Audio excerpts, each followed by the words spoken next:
Ukraine-Russia latest, Putin ready for Trump negotiations as Kyiv sets oil refinery ablaze with drone strike.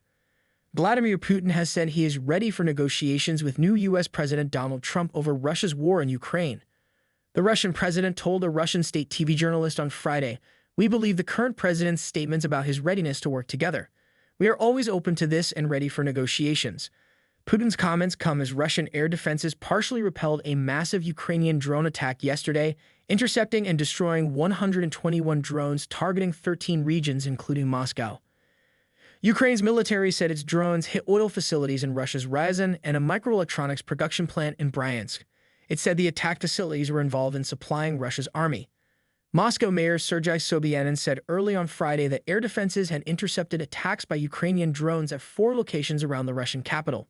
Sobyanin, writing on Telegram, said air defenses southeast of the capital in Kalama and Ramenskoye had repelled enemy drones, without specifying how many. Meanwhile, South Korea's military said North Korea is preparing to send more troops to join Russia's fight against Ukraine, despite Pyongyang suffering a high rate of losses among its existing deployment of 11,000 and seeing some of its soldiers captured. Moldovan President Maya Sandu has described how her country's cooperation with Ukraine strengthens resilience and brings lasting stability to our region. She made the comments on a day when she traveled to Kyiv to meet with Ukrainian President Volodymyr Zelensky. Ukraine has praised Donald Trump's threat to Vladimir Putin to end Russia's invasion of Ukraine the hard way using tariffs and sanctions as sending a strong signal to the Kremlin. In his first major remarks on Ukraine after re-entering the White House, the U.S. president urged Putin to settle now and stop this ridiculous war or face intensified sanctions, taxes, and tariffs, adding, "We can do it the easy way or the hard way." Responding on Thursday, the Kremlin tried to downplay the remarks, insisting it saw nothing particularly new in Mr. Trump's threats, with spokesperson Dmitry Peskov claiming that Moscow was ready for an equal and mutually respectful dialogue with the U.S.